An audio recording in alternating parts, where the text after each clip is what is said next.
There we go. And Letitia, I believe, is going to speak to our events. Yes, good afternoon, everyone.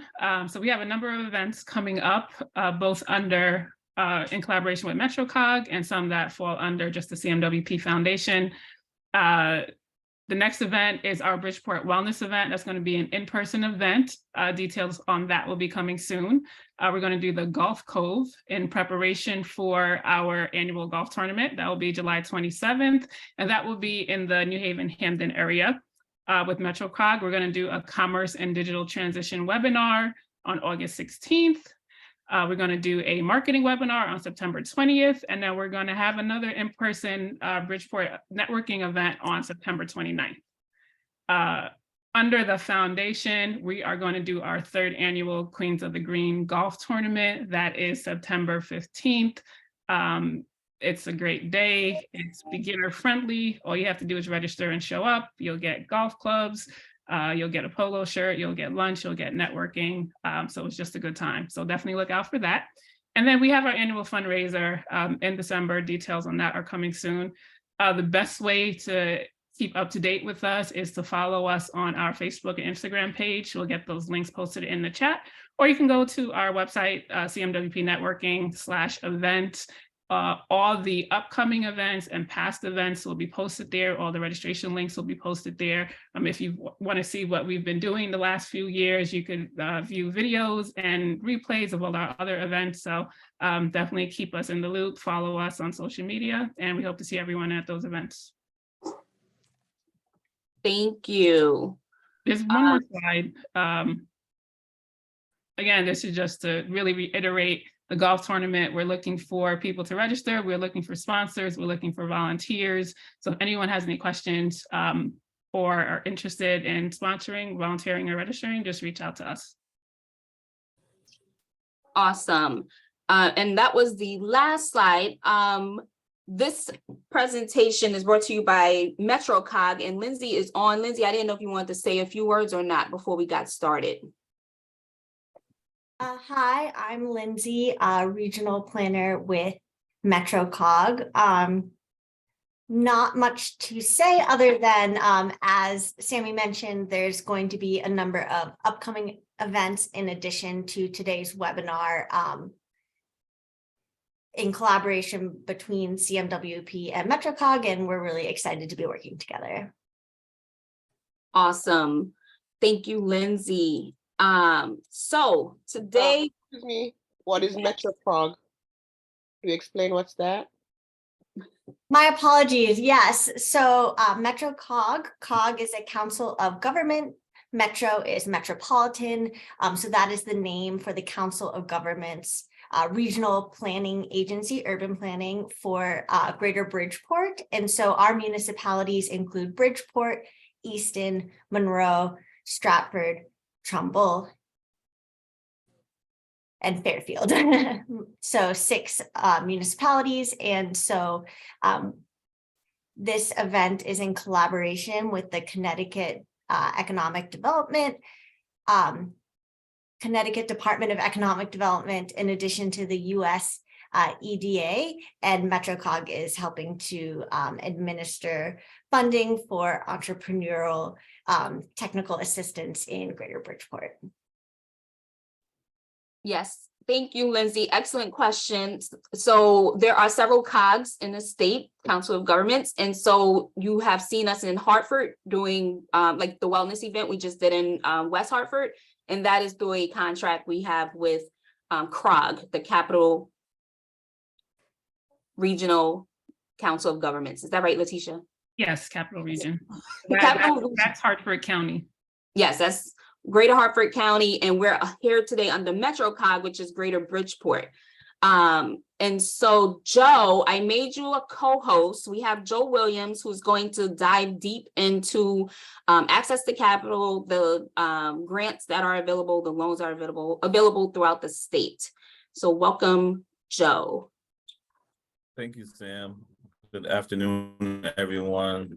Just trying to write a quick note to myself. I hope everyone's doing well. Briefly, what I plan to cover in the next hour or so is I want to talk a little bit about the state's #1 loan program, which is called the Boost Fund. And I also want to talk about the $46 million DECD, Department of Economic and Community Development's grant program that will run for the next 5 years, of which the Community Foundation for Greater New Haven oversees $7.2 million, which I oversee that program. Just to tell you a little bit about what we do at the Community Foundation. The Community Foundation is a 91-year-old foundation here in the Greater New Haven area. We cover the 20-town radius of New Haven County. And also we provide, through the Mission Investment Company, which is a subsidiary of the foundation, we actually give out make equity investments. For the last 5 years, we make equity investments directly into small businesses. I oversee a loan program, which I'm raising $10 million for presently. And I oversee the $7.2 million loan pool that we have from the state of Connecticut. And so without further ado, I'm going to move right in. I'm going to show you some screens. I think it's best that show you exactly how you navigate, one, the state's loan program, and then also our grant program specifically. Let me go to share my screen. You said you gave me permission, right? Yeah. Outstanding. So as you see right here, everyone can see the screen? Yep. So here's where you go at the Connecticut Small Business Boost Fund.org. So right now, high inflation, this economy, things are really ups and down. We're in somewhat of a recession or going into one.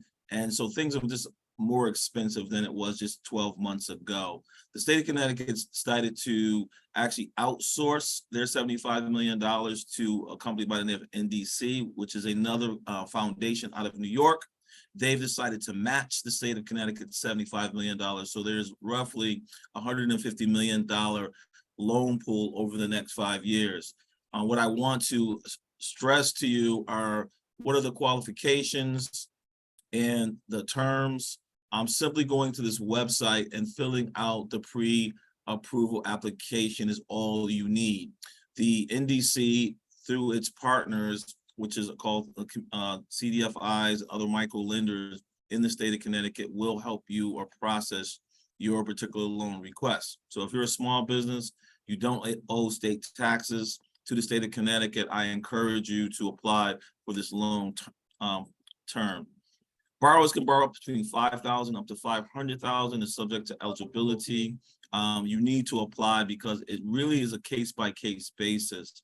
This loan program is a 60-month to 72-month loan repayment. So if you're looking at terms of borrowing money of less than $150,000, it will give you up to 60 months. If you borrow more than $150,000, it can go up to 72 months. What is significant is the fixed rate of the 4.5%. It is the cheapest money you are going to find in the state of Connecticut. Now, I've heard different things about the Boost program right now. Because of its interest rate, I would go there first if I'm looking to machinery, equipment, need working capital, things of that nature, before you look at a commercial institution, because right now, commercial institution rates pretty much are starting in the high 5s and the 6% range. And so to save a 1.5 can be significant when you're borrowing $200,000 or $300,000. Just hypothetically, it's a big difference of several hundreds of dollars per month of that.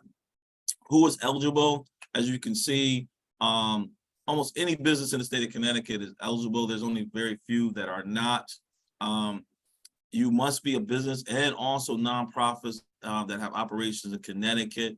You must have less than 100 employees if you do, and your revenue, your revenue cannot exceed $8 million. So that's a significant amount of small businesses and nonprofits in our area that could take advantage of this program. And so I just wanted to make a mention of that. What I really want to talk about is my grant program that I oversee, but I really want to talk about the state of Connecticut's loan program that are out there. To note, a couple institutions, if you are a startup, you know about startup businesses, I would definitely look at Liberty Bank's program because their program, as low as a 625 FICO score, which is your credit score, can get you some funding, whether it's a credit line or actual loan. I would definitely look at that institution for the possibilities. Let me go to, stop sharing this screen for a second, and I'm going to go to, where is it? Hopefully this is it. If not, there we go. And what would he have here? So NHE3, what is NHE3? The New Haven Equitable Entrepreneur Ecosystem. What you're looking at is a newly launched dynamic website here at the Mission Investment Corporation of the foundation. This is where CMWP is an entrepreneur support organization. There's roughly 20 entrepreneur support organizations that make up NHE3 presently. And these are the individual nonprofit organizations that help entrepreneurs succeed and grow. One thing I want to point out, as you see on the very top, you see the DECD Small Business Grant. So if I was to scroll down from this, I could either access it here, the grant program, or right here. And so if you would go to e3connector.com, you would be able to access and learn more about the state's grant program. I apologize because my computer is a little bit slow today. Right here, immediately at the very, very top, you see simply apply. And many people ask, hey, Joe, is there a paper app to this process? The answer is no. The way you access the New Haven program, and it is a statewide grant, I can issue this grant to any small business in the state of Connecticut that I choose to. And so any business on this call, or you know about businesses in the state of Connecticut, as long as they do not owe state taxes and they can get a good standing letter from the Department of Revenue Services, and they've paid that $80 fee to the Secretary of State's office for their annual report, you are eligible to apply. Of the 109 grants that I've approved over the last 3 months, I've denied no one. And reason being is that this is a process. In New Haven and New Haven's equitable entrepreneur ecosystem, we're really trying to help businesses by giving them the TA pre-award and post-award as they apply for a grant. So pretty much everybody or everyone is pretty much eligible for a grant. It depends on the size of the grant. One question I hear a lot, Joe, do you do startups or do you do businesses that are less than a year old? We have set aside about 25 to 30 grants of the 175 grants I give out every year directly to startup businesses. Very, very rare. Many times you don't find too many grant programs willing to give money to startups. We feel in New Haven County, the way to help our economy and our community is to have and start new businesses in our area of need. And so with that, what you wouldn't want to do is simply go to apply now. And what the apply now is going to take you to our CRM system, which is actually your beginning steps to your application. As you see, you go from one website, you go directly to apply, you fill out some basic information, you go through 6 steps, primarily talking about your company specifically and your need. This is the baseline to come into our ecosystem, and you will be assigned either internally into the foundation or one of the ESO partners, and I know 2 of them are on this call, will be able to help you. I do see Jim is from the Black Business Alliance. They do also have over $2.2 million in the state's grant program as well. And CMWP is an actual ESO that they work and do technical assistance on behalf of the foundation as well. And so there's Yes, and Joe, Kathy's here also. Hey, Kathy. Oh, Kathy is? Oh, super. Kathy Graves? Kathy Graves. Outstanding. In the city of New Haven, one of my top funding partners and good friends, Kathy Graves, who runs the Small Business Academy that I tend to teach in as well. And the city of New Haven also contributes directly to a grant program that I also administer about $1.5 million. And that is a $10,000 grant for 10 companies that reside in the city of New Haven. This year, We've allocated, I do believe, 9 of those. I have 1 more of those out before September. And then we will start the cycle again that I'll issue another $10,000 grants to New Haven only small businesses. So you have the DECD, the $7.2 million grant that I oversee for 5 years. I roughly give out 175 grants a year, with the average grant being around $6,000. Our grants can range, though, anywhere between $500 all the way up to $50,000. And it really depends on the type of businesses that are actually applying. When you deal with high growth, innovation, or something that's dealing with high employment numbers, they tend to get the higher levels of the grant awards.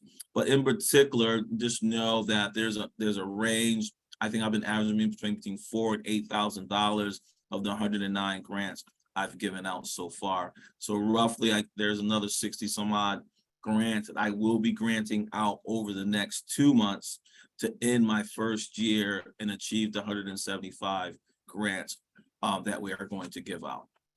Joe, we have a question in the chat. Do you want to take questions as Yes, we go I or do. at the end? I do. I can take questions as we go, please.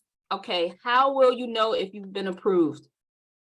The next step after you apply to the grant program, my staff and I review every grant application that comes by.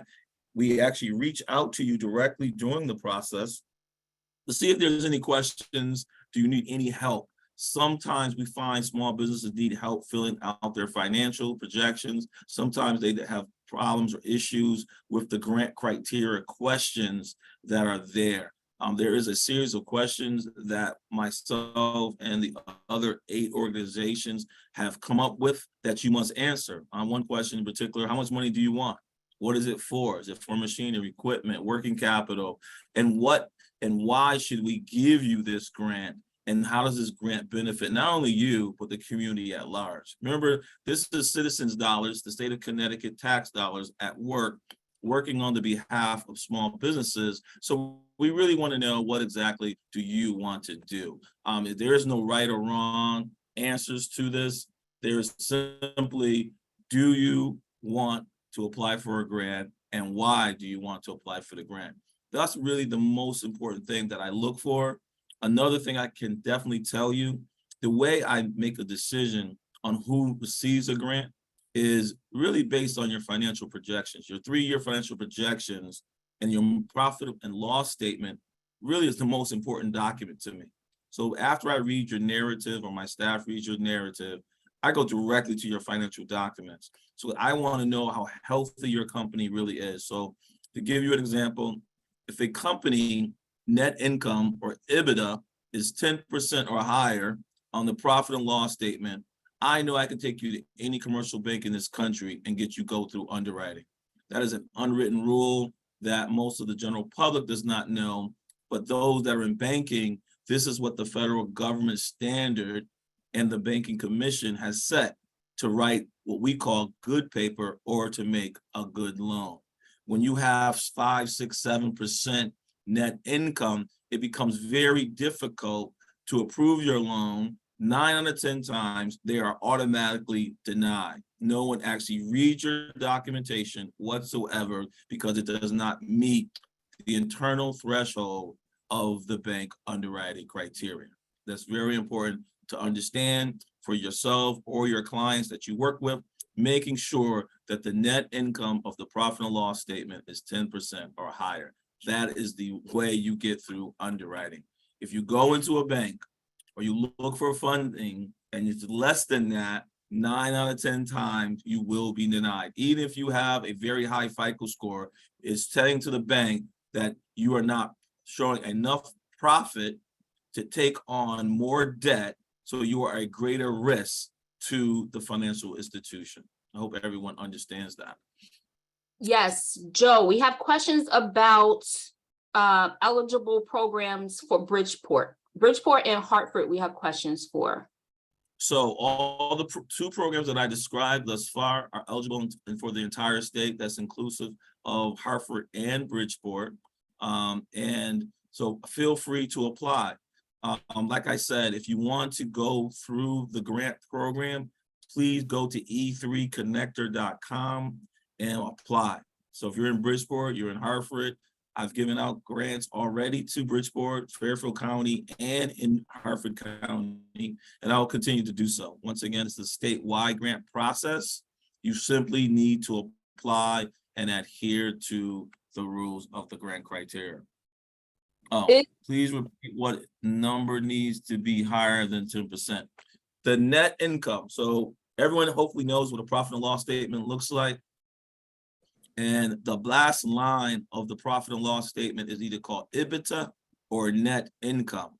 That number must be 10% or higher of your revenue, of your cash receipts at the very top. So you're looking at two very important lines. How much revenue you're generating. This is the very top line. I'll give you an example. I'm doing $100,000.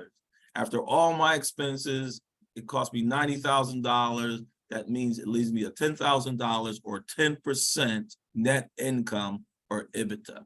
All right. That is the actual line that every financial institution in this country really looks at first. So once you send in your business plan or you fill out an application to an underwriter, they look at the first paragraph, they skip the rest of the business plan, and they go right to that one line to find out, is the percentage 10% or higher? If they know it's high or it's 10%, they really go back to your business plan and they read the entire document. There was another question, something about we have two about the boost fund. Is there a penalty for early repayment of the boost fund, and is there a separate application for it? Yes. So with the boost fund, there is no prepayment penalty to pay back the state of Connecticut. There never will be. That is a stipulation by statute that there is no prepayment penalty. The way you access the boost fund, you must go to the Connecticut Small Boost Fund.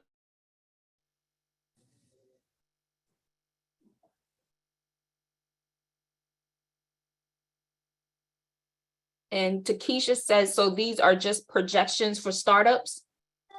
They will do a small percentage of startups.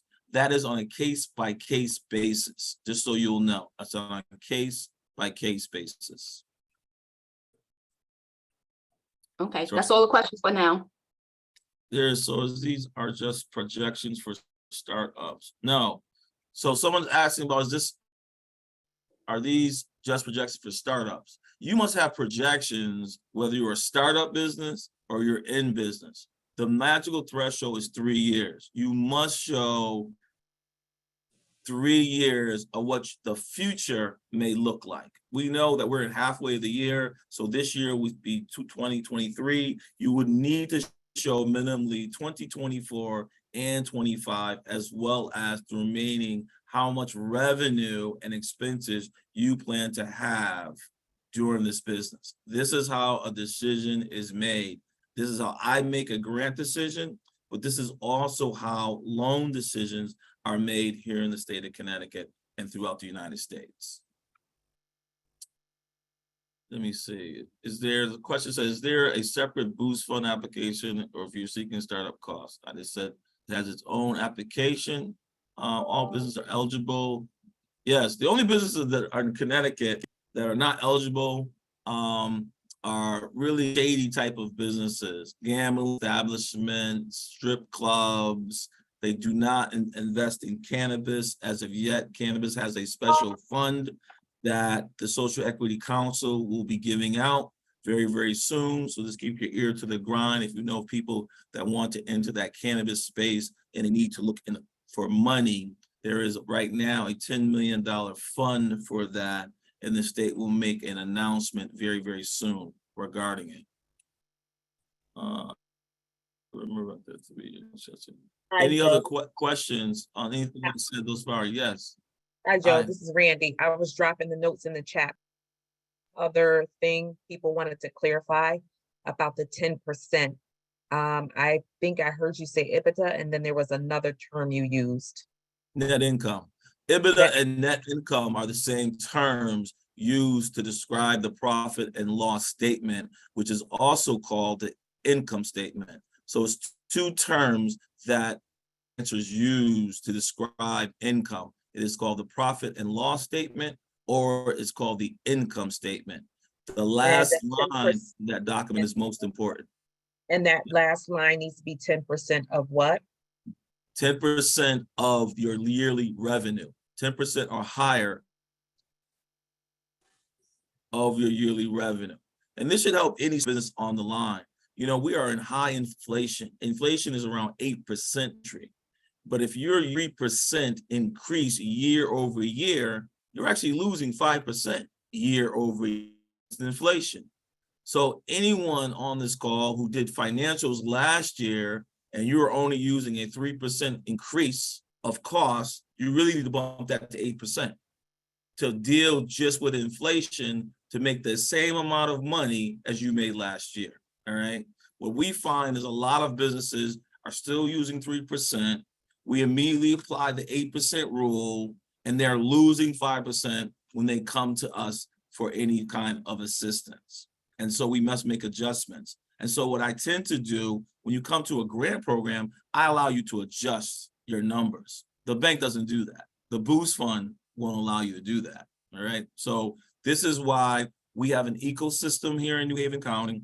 We have some statewide partners that are on the call. There are statewide partners within our ecosystem. Joe, I think your connection is choppy. Can you say that again? Oh, sorry about that. Yeah, I'm at the chamber office. Sorry, guys. What I said that we try to work with each and every business that comes to us. I tend not to deny anyone access to capital. One problem is that's one of the hardest things, especially for the Black and Brown community, is to access capital. So not to discourage anyone, but to give you the things you need to succeed. And so a lot of the questions in our grant criteria is really a self-evaluation. You're telling me, what is your vision? What do you need? And how do you think you're going to succeed? And how the money that you're requesting will actually help you. Once I look at your documentation, your income statement, your cash flow statement, your balance sheet, 2 years of your taxes, it tells me a total picture of where your company is. And based on that analysis, I then can make certain recommendations to you. One, I can award you a grant at a certain dollar amount, but I also can make recommendations on the technical assistance that your company may need so you can grow and to thrive, because that's really what this is really about. It's not just putting you into business or allowing you to buy some machinery or equipment. It's actually for you to have some wealth attainment by actually looking at the return on your investment that is being made, all right? And that's guided really by you. Let me see. Another question says, how do we set up time to work with someone on projections? When you go to e3connector.com and you put in there, I need help with projections, or I need help with my business plan, or I need help with whatever business problem you may have, we are going to assign one of our ESO partners to you. It may be WBC, the Women's Business Development Center. It could be the Black Business Alliance. It could be the City of New Haven. It could be CTSBDC, which is the Connecticut Small Business Development Center, where I worked for 9 years, helping small businesses achieve their dreams. So we are the paid consultants at SBDC on behalf of the state of Connecticut business to help you on any matters of small business. So once again, that is ctsbdc.com. You should access them. They are your free consultants and a partner within NHE3. The Black Business Alliance, which was run by Anne-Marie Knight. I know Jim is in California, but he's one of the technical assistant advisors for BBA. He can help you, assist you as well. Kathy Graves, I see on the call from the City of New Haven's Economic Development. She runs an entire academy. So if someone was a startup or they were in business, they never ran a company or they didn't have a business plan and you're a business in the City of New Haven, I would recommend you sign up for that. In New Haven County, we have accelerators and incubators within our ecosystem. If you want to participate in any one of them, you can simply go to E3 Connector and sign up. I would also encourage you to look at the little logos going across the screen, because when you press on those, you could actually have the description of what that ESO can provide you.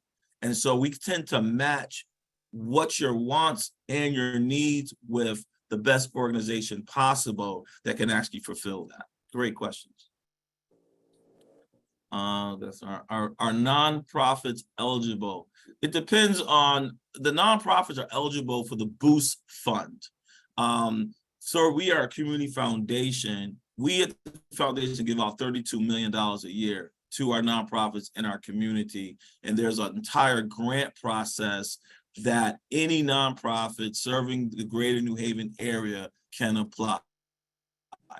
If you are in the Bridgeport area, I encourage you to go through the Fairfield Foundation. They oversee all of Bridgeport and Bridgeport County into Fairfield County. If you are in Hartford County, greater Hartford area, I want you to go through the Hartford Foundation of Jay Williams, the CEO, and they're doing great things there as well. Someone asks, what is the $80 cost of Secretary of State for? If you are a limited liability corporation, which is called an LLC, you every single year by March 31st must pay $80 for your annual report to be filed with the Secretary of State. Many small businesses forget to pay this $80 fee.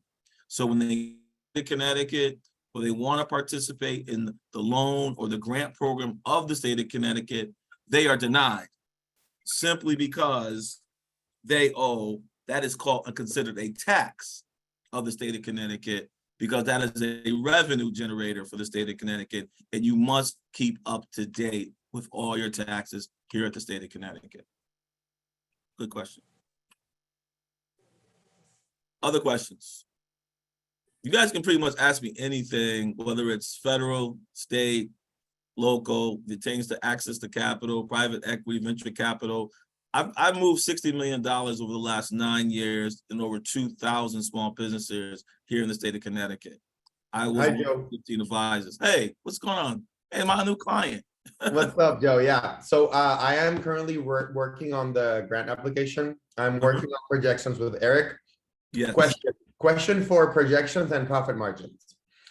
What if I can prove that opening a branch at Connecticut will actually save me lots of money? You know that it's vegan ice cream on the ingredient side, because I'm getting an average of 25% increase on prices versus Connecticut. So just by opening and operating alone, I am getting a 25% savings in the cost of manufacturing goods. So what you want to do is two things.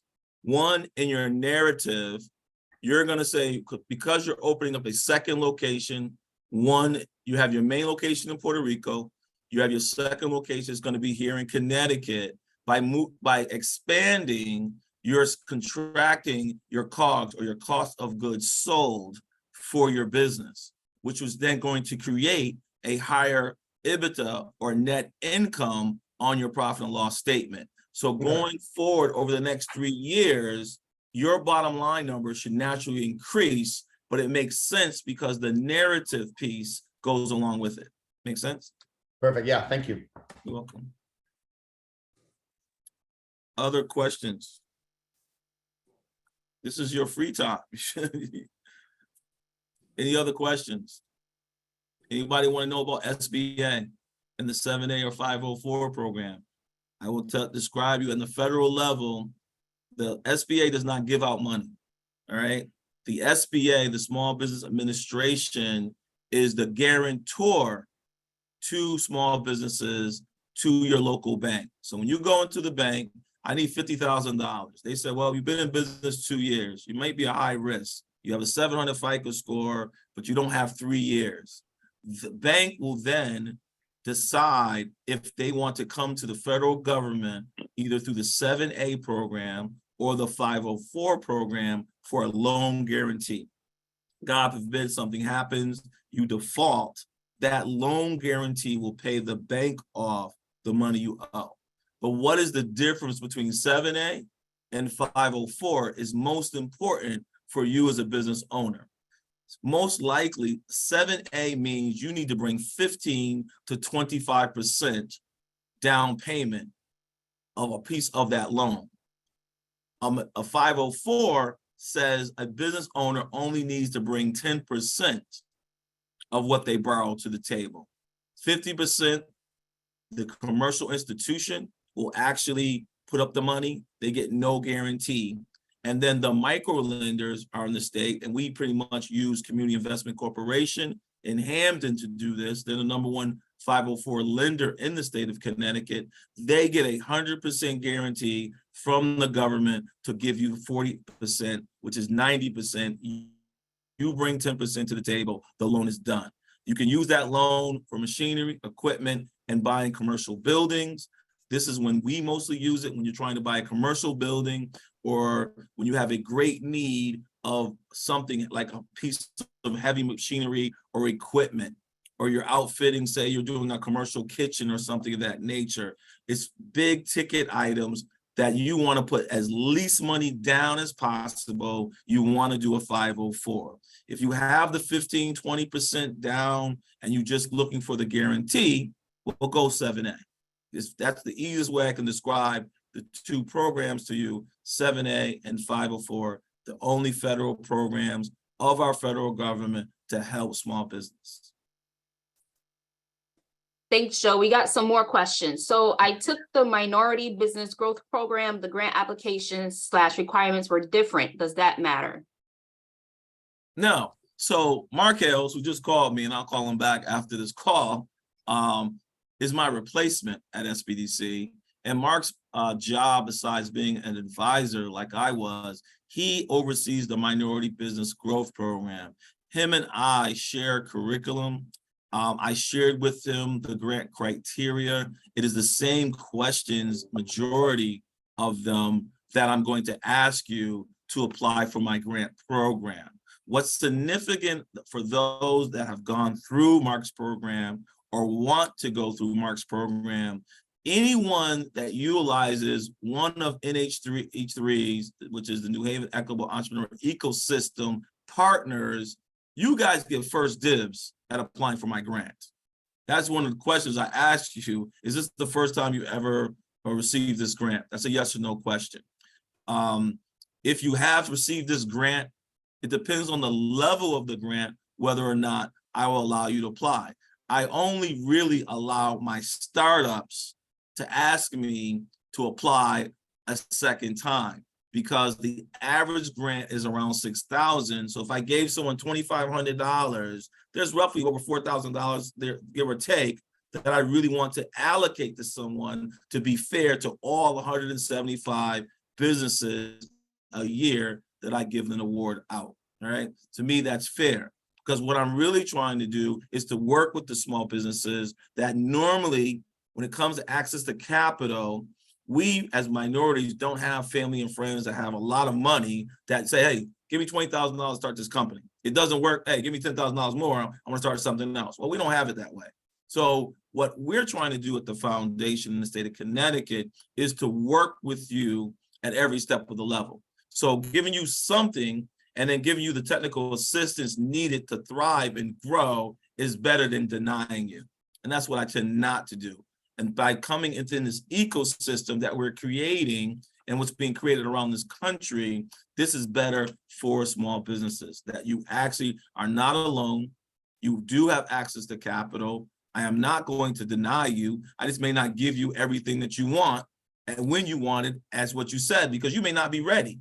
One thing I'm not going to do is set you up to fail, but I will give you the resources to succeed, okay? Are there limitations on what the grant can be used for? No, I want you to describe what you need. You know, I'm not going to dictate, you should spend this money like this and that. You know your business. You work it every day, right? You know what you got to buy and you know your expenses, right?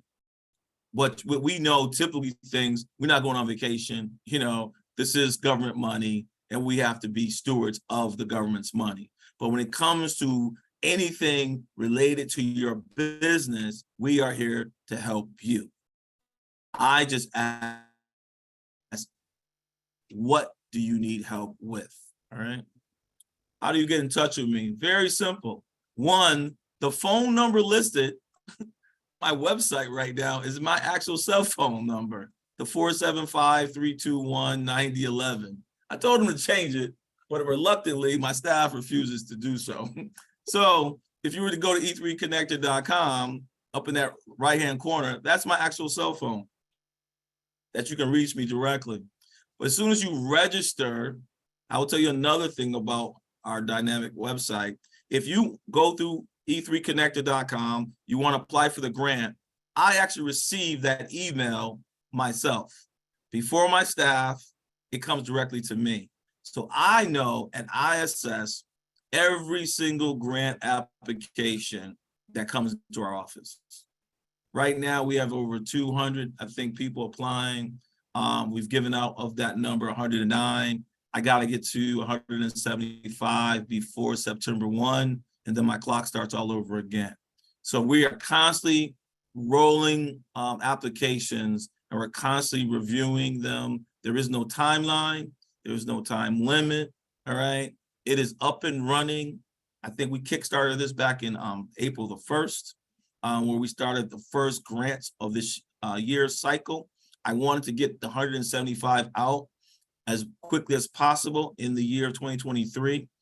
September 1 will start my second year of my grant portion.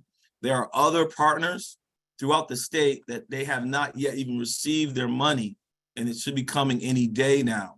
And so what we want to encourage you to is apply, because we all talk to each other.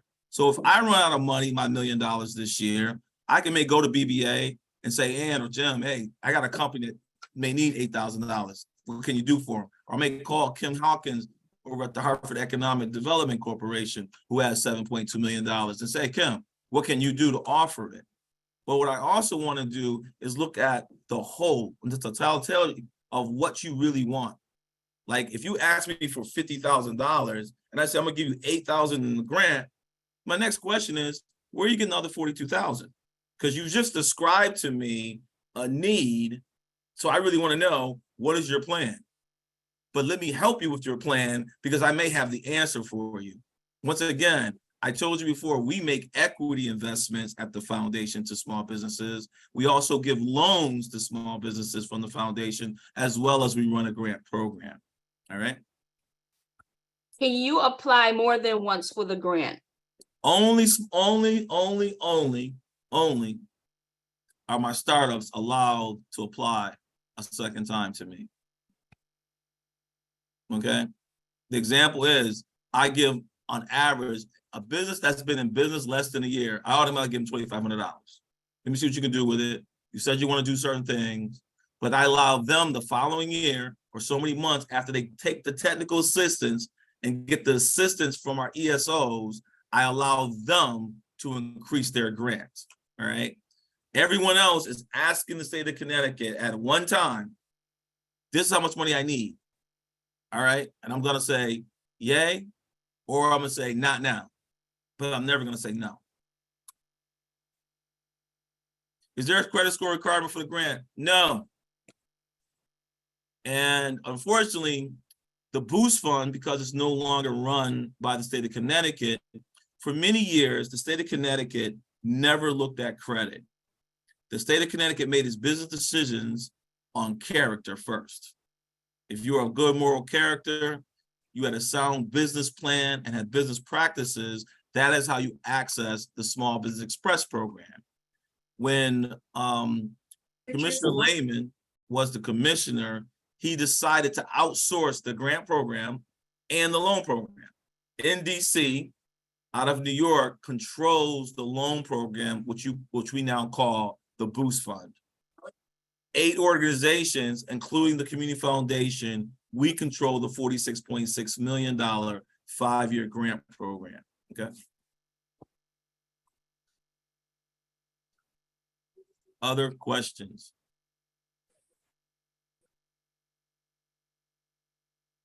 You You got can the come group. up I have a question.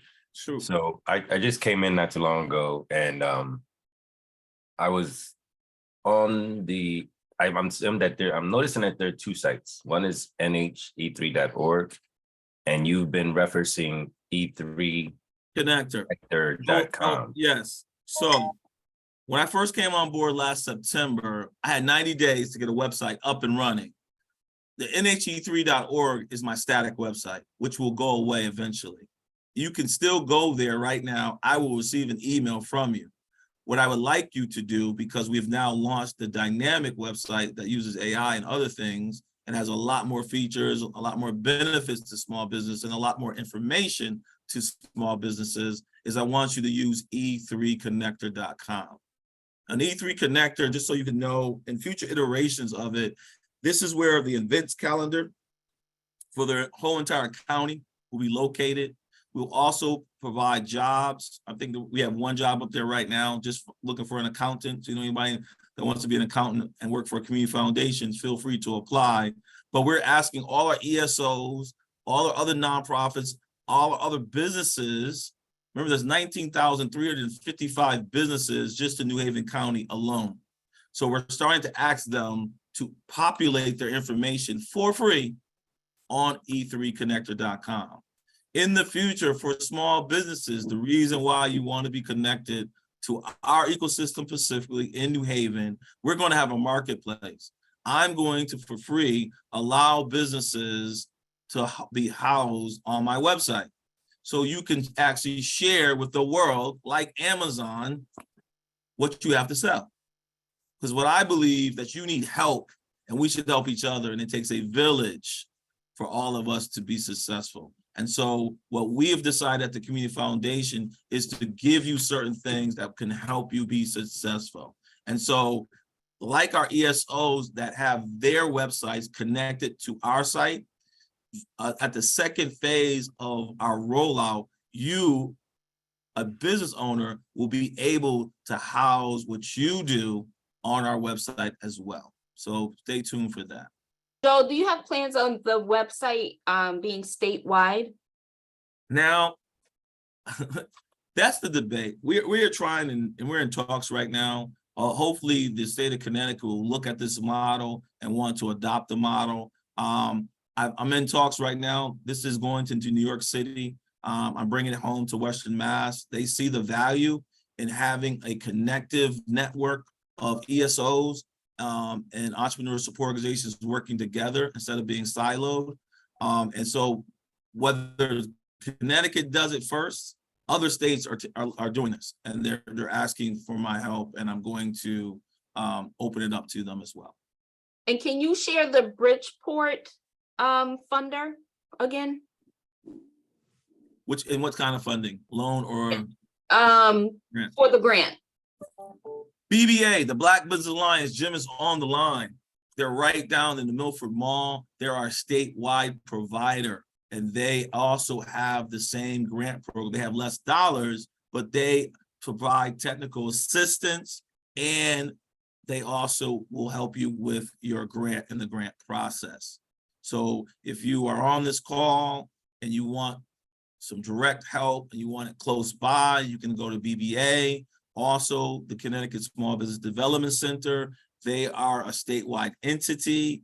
They do have an advisor assigned to the Bridgeport area as well.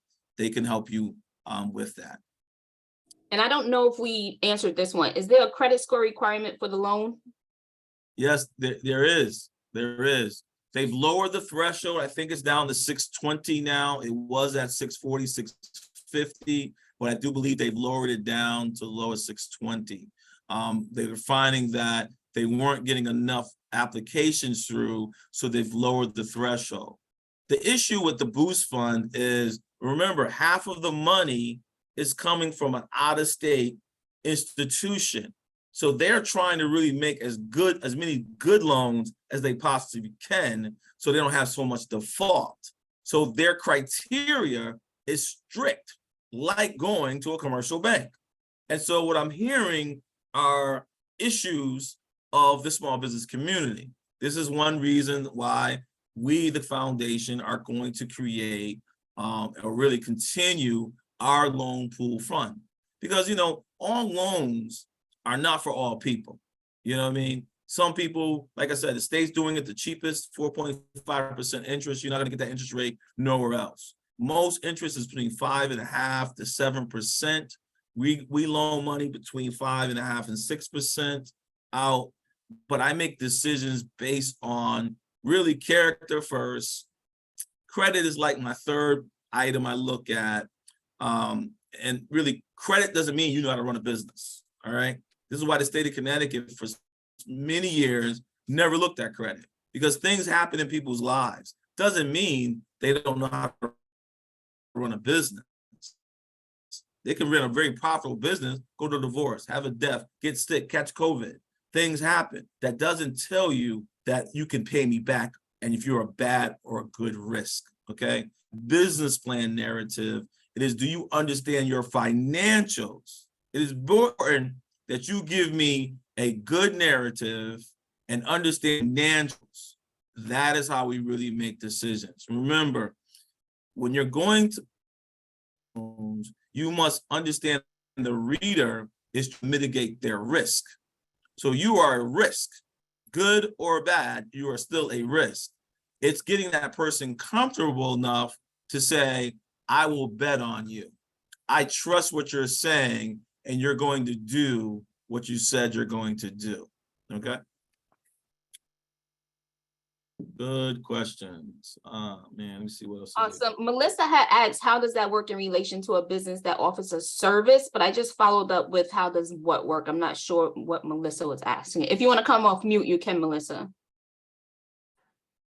Hi, good afternoon, everyone. Yes, my question pretty much was because a lot of the grants and programs, they pretty much focus on businesses that provide products, something that's tangible that you can take away from. But my question is in regards to a service, someone that provides a service, how does some of the benefits to the programs and everything work with someone providing a service compared to providing a product itself? I'll give you a good example. I've probably funded 24 daycare providers that provide a service, right? Childcare for children. I've probably funded about 4 or 5 clinical technicians that deal in mental health. They provide this. I funded 2 attorneys, just to tell you, they all provide services, just to give you an example. So this is not limited to like manufacturing or you have a product to sell.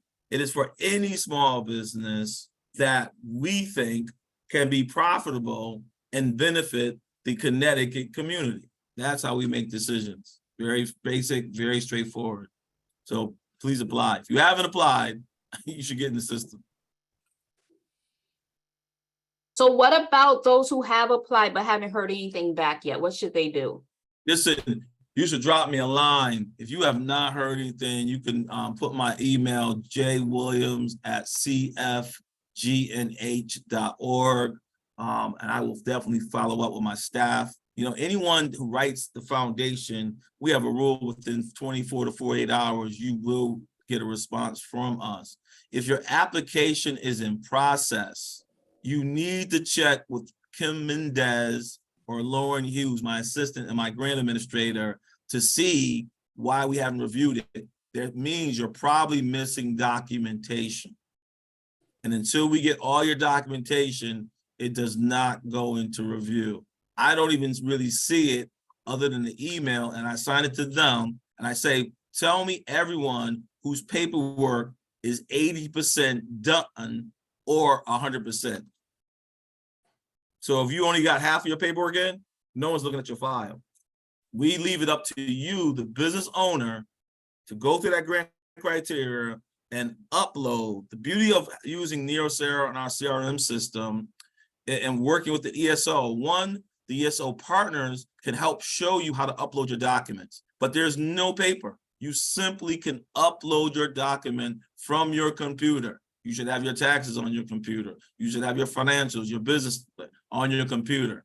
You can scan your DRS letter and your Secretary of State letter. You upload those documents. We will see those documents because we are notified internally if you come directly to the community foundation, or the ESOs will get that information directly and they put notes in the system. We as a network meet once a month to talk about any issues within our network in New Haven County or in our statewide partners. It is very different how we do things at NHE3 than the rest of the state of Connecticut. We work as a collective, even though we're individual organization, nonprofits, ESOs, we work and move as one.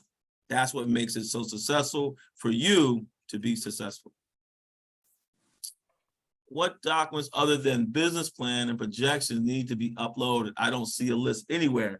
When you register at e3connector.com and you go to the CRM system where I showed you where it says name, set up an email and a passcode, when you finish that, right?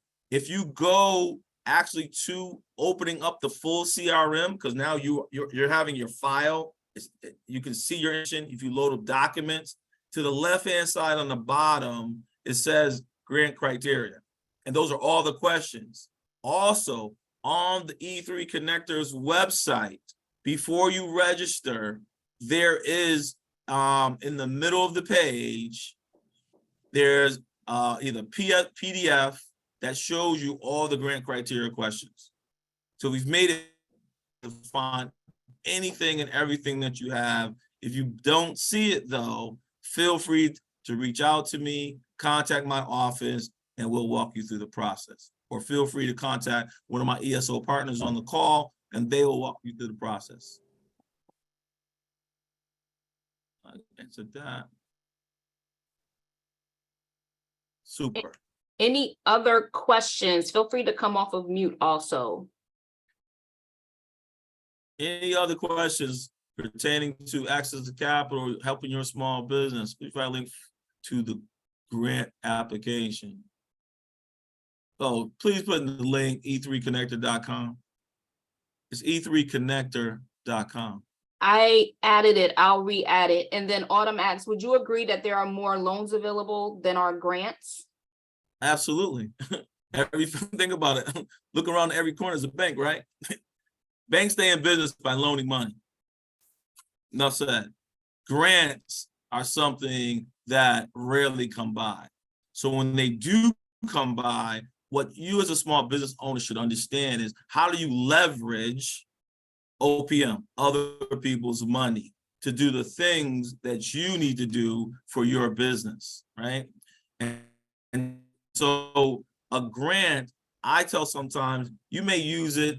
I need a loan and a grant. If my loan is at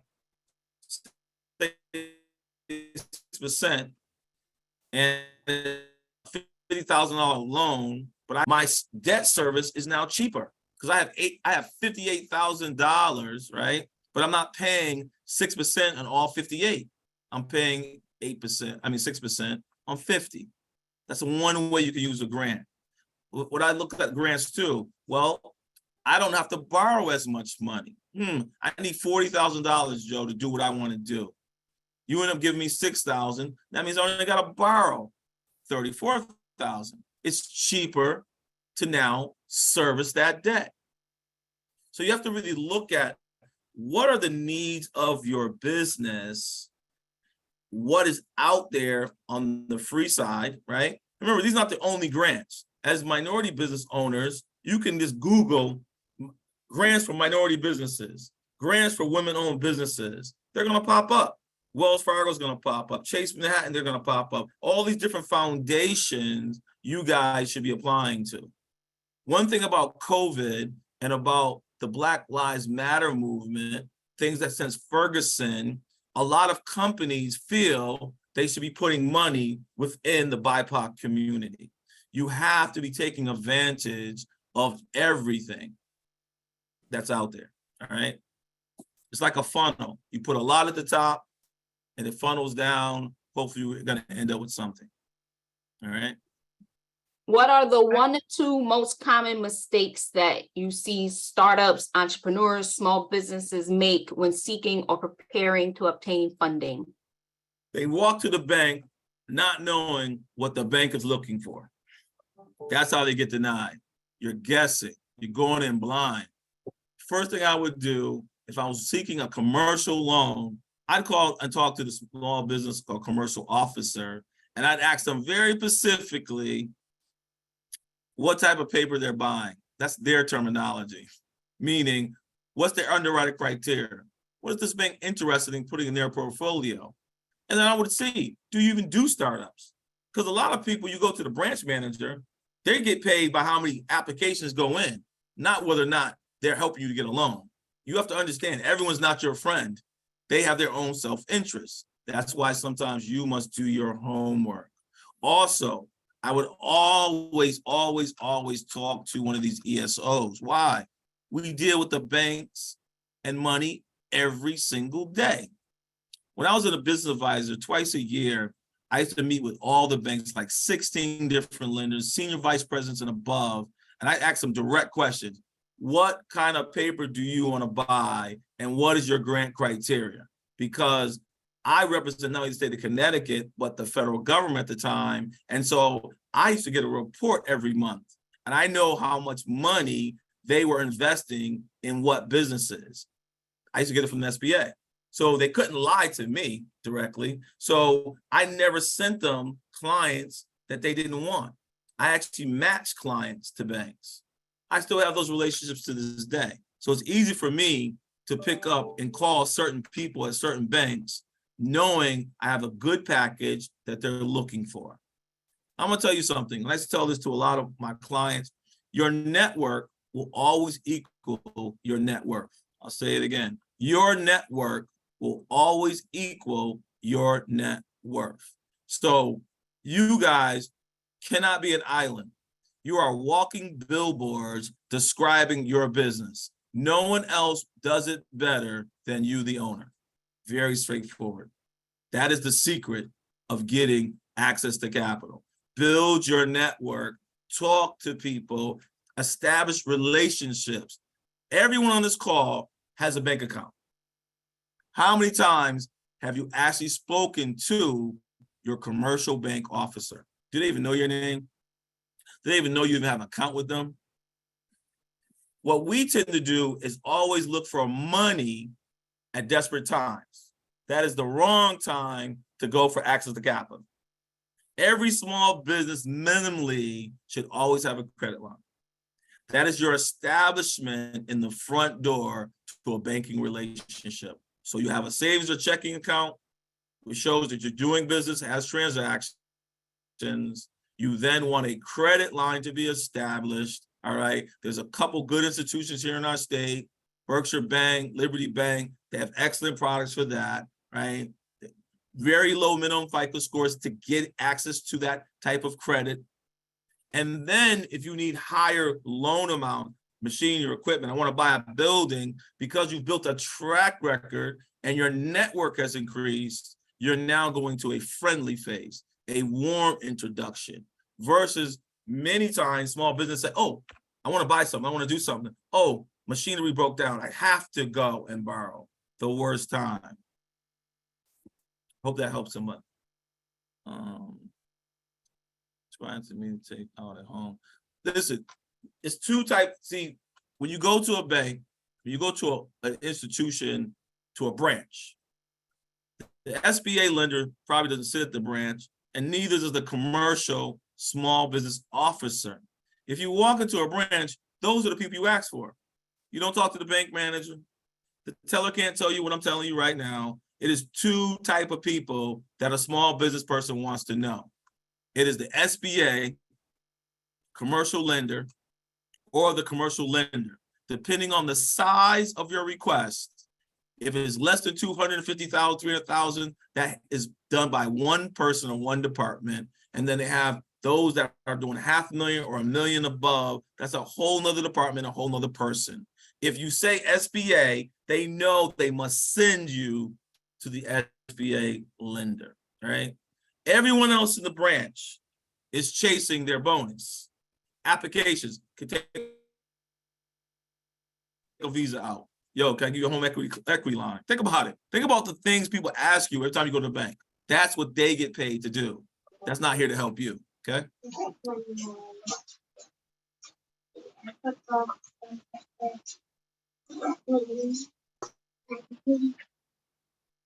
What happened? I muted them. Oh, So Joe, could you share, for those on the call who may be in different financial positions at this point in their business journey or their personal journey, what some incremental steps they can take to be ready to receive these resources?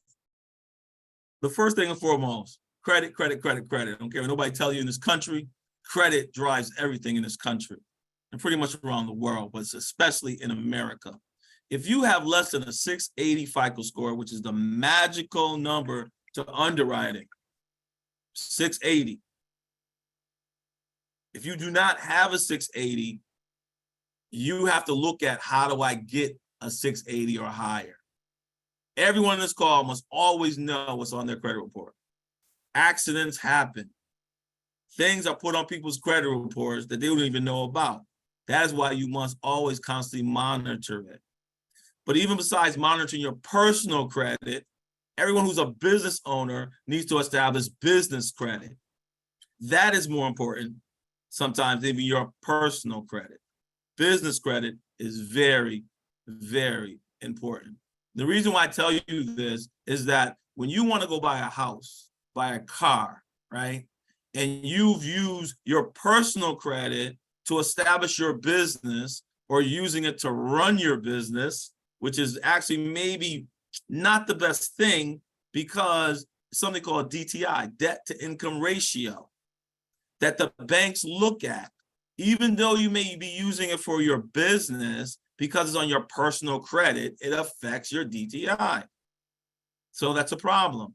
And so what you want to do is live being within your means. Never go past 35% of your personal credit cards. Once you do that, it is reported to as negative credit, right?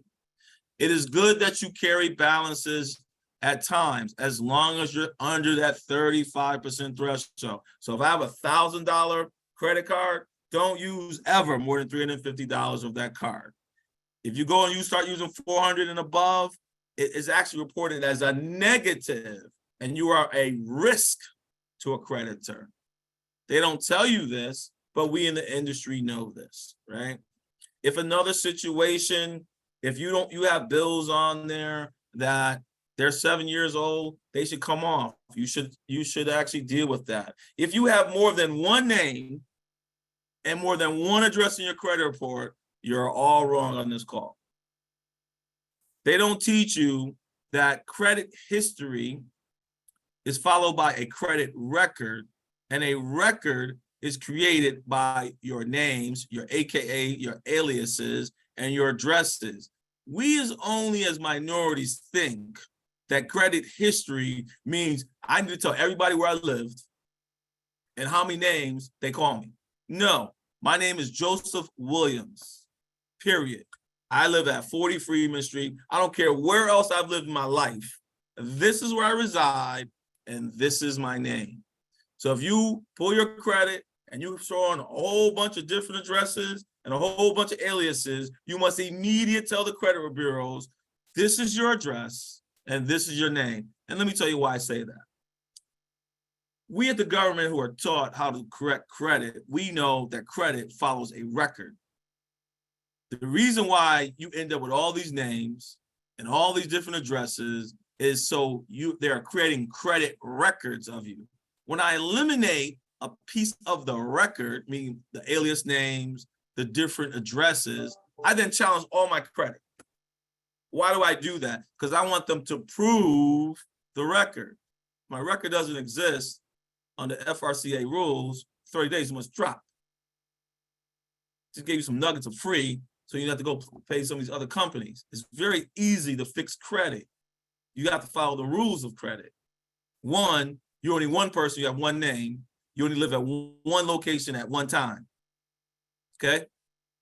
Then after 30 days, you then go to all 3 credit bureaus, and I don't care if it's your credit or not, you ask for it all to be removed because you're trying to verify the record.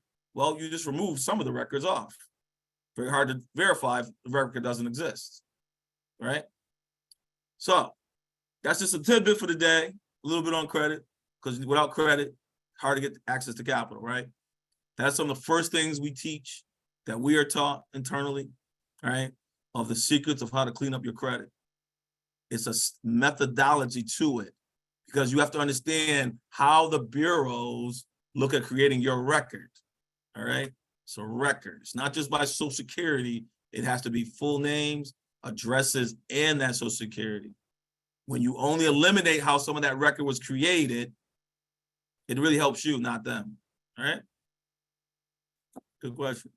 Joe, can you speak to preparing projections or did you mention BBA? No, for support in doing the projections? Did you cover that? I mean, BBA could do it. A lot of times when it comes to projections, I always go to SBDC. Why? Connecticut Small Business Development Center has a program called Bottom Line. It's proprietary to them, but within an hour, I can do anybody's projections in an hour. I give you full 3 years projections, balance sheet, income statement, whole nine.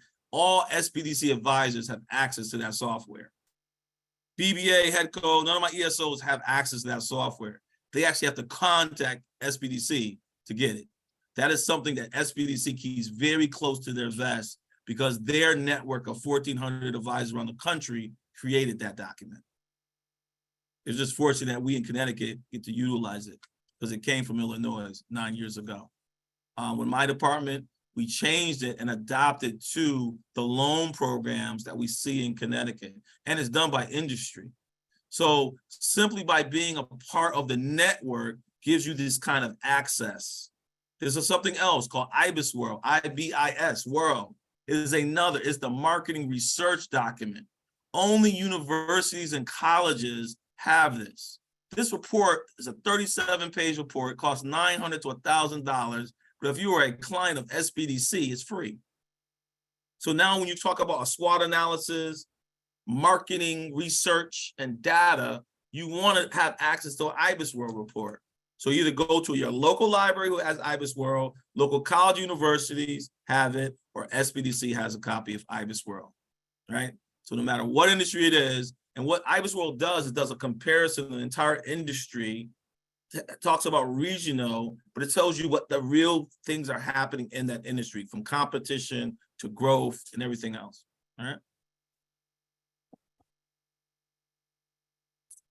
What is the website, SBDC? CTSBDC, it's CTSBDC. So it's the Connecticut Small Business Development Center. And they are all throughout the state of Connecticut. There's 15 advisors. And as of hopefully in the next month or so, there's going to be an advisor assigned to NHE3 directly of the SBDC office because I'm funding the position. And that person we dedicated just to help our small businesses here in our ecosystem.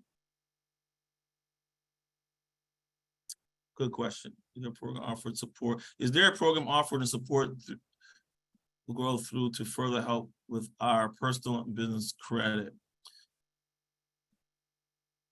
I can answer that. Yes. So most ESOs, I'll give you a good example. In our catchment area in New Haven, the Urban League of Southern Connecticut is the organization that helps us fix credit, deal with credit repair. I help fund and supplement some of what Virginia Spell does. So that's the Urban League of Southern Connecticut. They think have an office here, and I think they still have an office in Stamford, but they help with credit. Before you go into the New Haven Business Academy, you must go through the Urban League credit because you must have a 600 or better FICO score or credit score to enter New Haven's Academy. So we help offset some of the costs, so it's free to individuals that need it.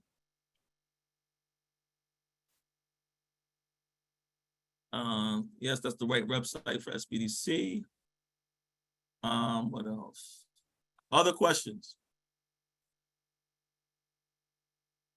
Yes, this Any- is your opportunity to ask Joe about access to capital throughout the state, grants, loans, the NHE3 DECD grant.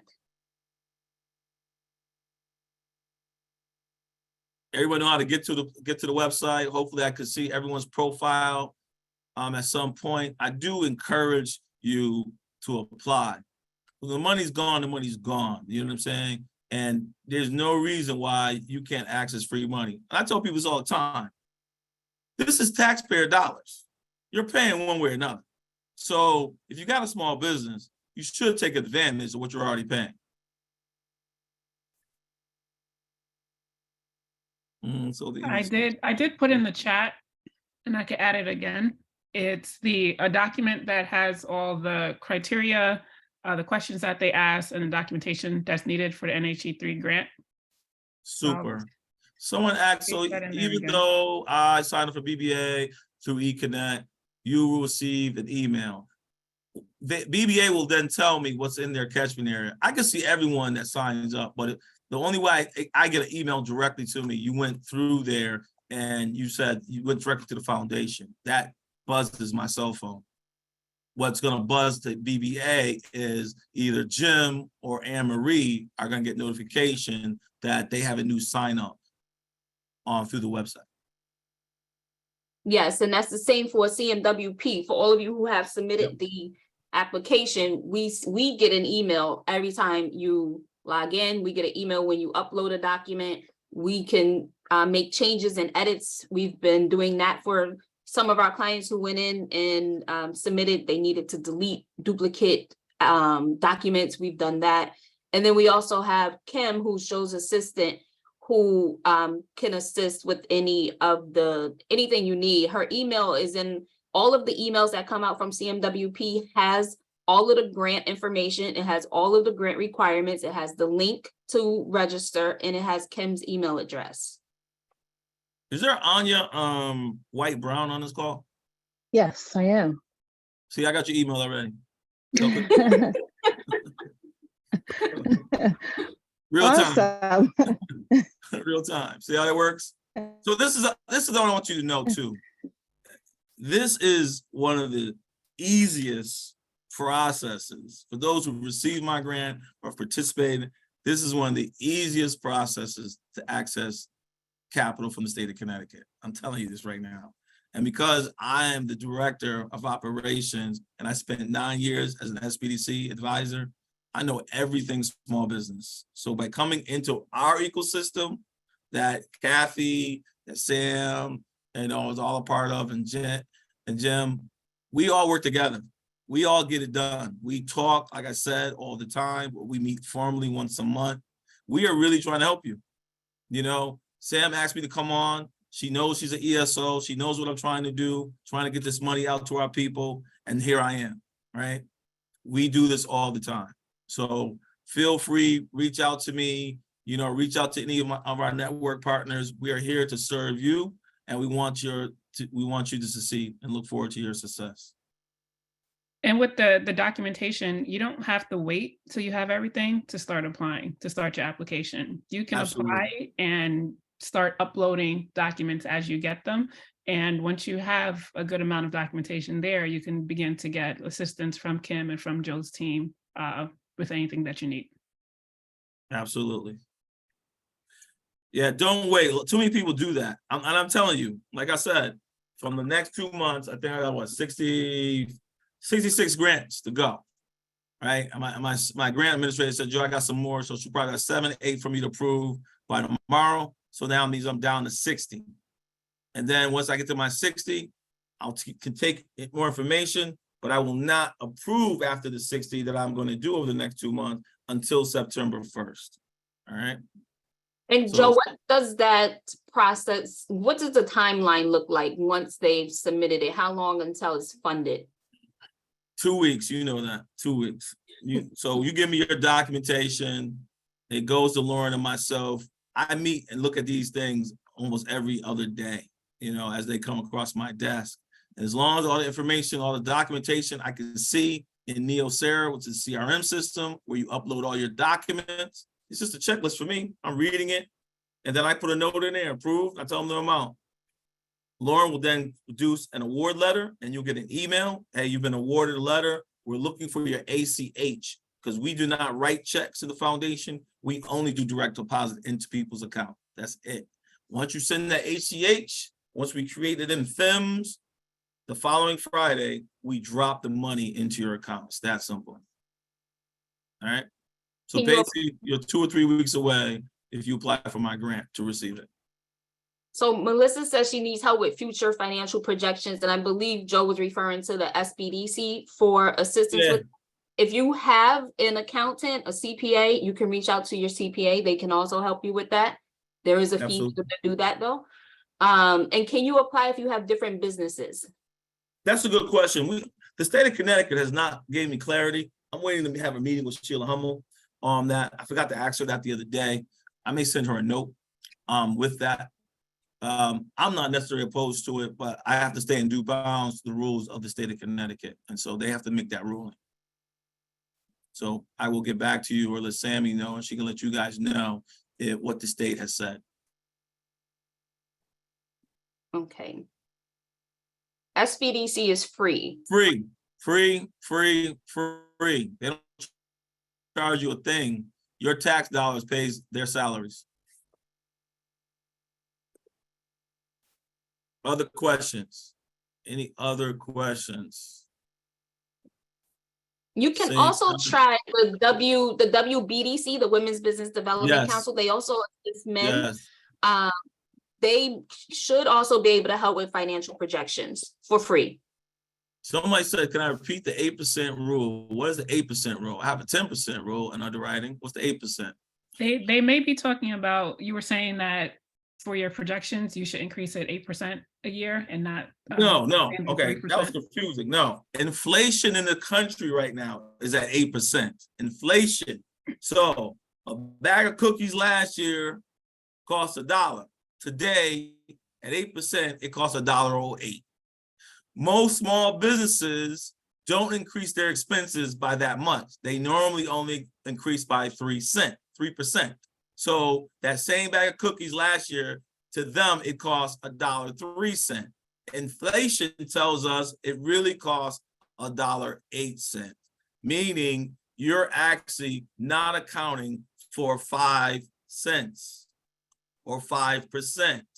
So if I am a business and I charge last year, same number, same amount of clients, and I charge the same rate, you're losing 8% this year because it costs you, due to inflation, more money to operate the same business last year if you're charging the same exact price. Very important. I'll teach you one thing before I go. Productivity or profitability is, you must know the difference between profitability and liquidity. Profitability is the yearly number at the end of the year. It is the percentage that I'm telling you on the profit and loss statement or the income statement that should be 10% or higher. So my gross revenue, I made $100,000. At the end of the year, I better be showing, after all expenses, including myself, I made 10% or higher. Profitability. Liquidity is talking about all during the year. How's my cash flow? Am I keeping up with my bills? Am I collecting my receivables on time? It's the cash flow. It's the liquidity of the business. Real time, day in and day out, month and month out. Liquidity. Do I have enough? If you find at the end of the month, this is why you must know liquidity and the break even of your business. Because if you don't know when you break even or how you break even in your business, you don't know if you're making money or you're losing money. Once you establish the break even point of your business, meaning, hey, whether I'm doing a product or a service, this is how much volume I need to maintain all my bills, the break-even point. You don't make money until you hit the break-even point. For most small business, it takes several months of the year to achieve break-even. The reason why break-even is so important, this is how you decide how much you should charge.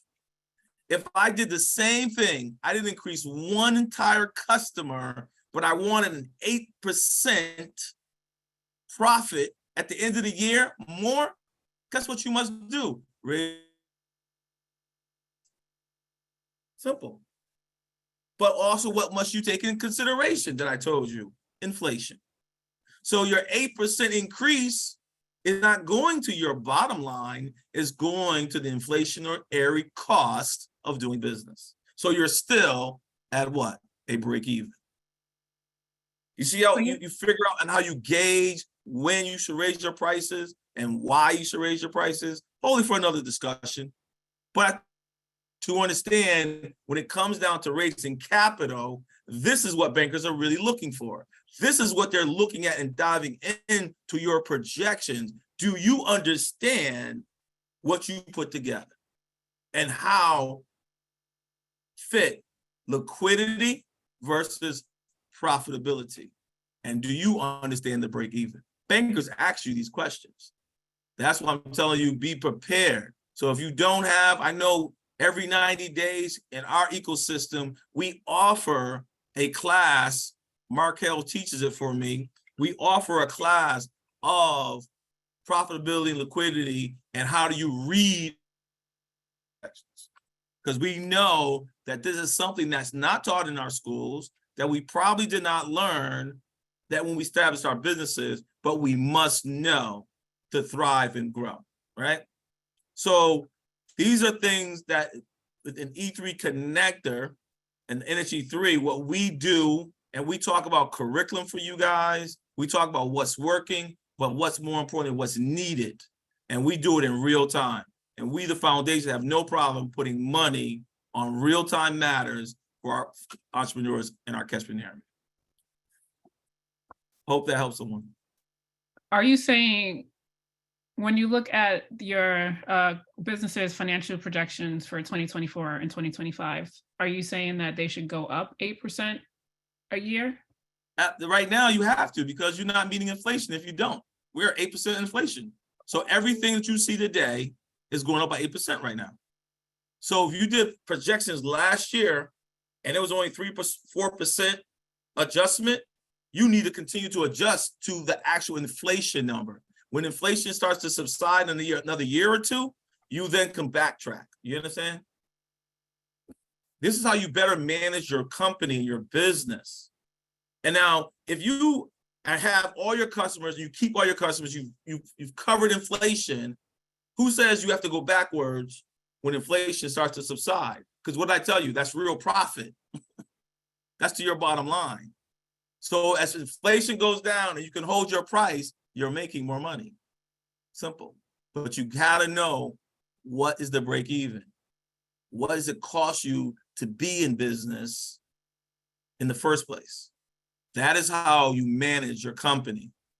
What we as entrepreneurs must learn to do is to work on our business and not just be in a business. Remember, you going to your business every single day is really a job. Entrepreneurs, we have to look beyond that because we are the captains of the ship, all right? And we decide our own destiny. What we're trying to do is maximize our wealth potential. That's why we must know the financial realm of business. Part of that is we need to know when we should inject capital or inject cash into our business, and we don't need to.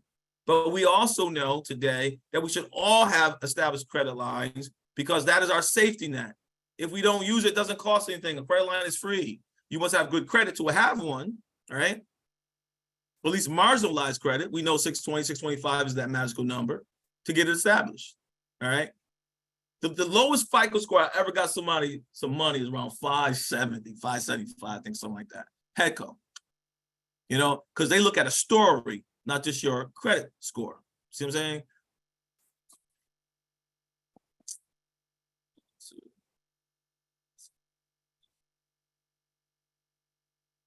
Okay. Yes, please share the link. You know, we may follow up with this at some later date. We plan to do this. I will be doing webinars with our different ESO partners throughout the year. I will try my best to do that and be open because we want everyone to succeed. How can we establish business credit before our business is established?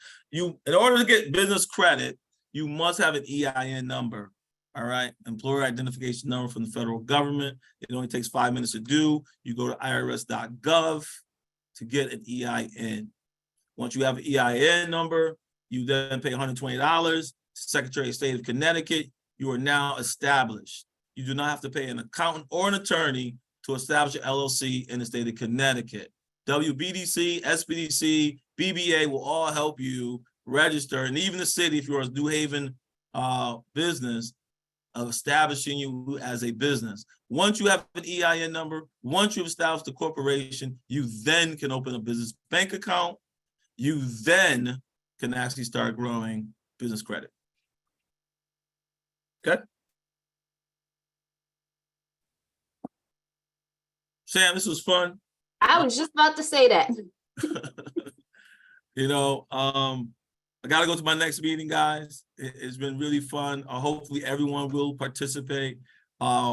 Listen, if you didn't answer a question, you feel hesitant about the grant, drop me a line. I will get you the assistance you need. But I think everyone on this call should be applying for my grant. There's no reason why no one on this call that has a business in Connecticut who doesn't owe taxes to the state of Connecticut does not apply. It's just that simple. It is that simple. If you need Joe's contact information, reach out to us. We can connect you with him. We have it in the chat. The link to the e3connector.com website is also in the chat. Joe, thank you. That was a lot. We learned a lot of different things. We're going to make sure we keep pushing the grant. That grant information is in every single email that comes from CMWP. So open the email, apply for the grant. Joe needs to get to his next call. Is there any other? Lindsay had a question. Lindsay had a question. No, I do not have a question. I used the clapping emoji. Thank you, Joe. I didn't know about the grant program before today, and that was a lot of excellent information. We so appreciate you taking the time to present today. No problem. You're welcome. Yes, Lindsay, please share with your colleagues in the greater Bridgeport area through MetroCog. Again, the grant is available to every business in the state. So we want to make sure that our communities are getting that money too. Okay, so Joe has what, 66 more grants to fill before September, and then it starts all over again. Yep. All right. Joe, everyone is saying thank you. We appreciate you coming. Everyone stay tuned to CMWP for our upcoming events. We're coming to Bridgeport in July and again in September. Is that right, Letitia? Yes, and I am putting links in the chat for our events page. You can follow us here on social media. Super. Thank you, guys. Gotta go. I'll talk to you soon, and hopefully I will see your application somewhere soon. Yes, thank you, Joe. Thank you, everyone. Thank you for coming, and we'll see you on social media. Bye. Bye.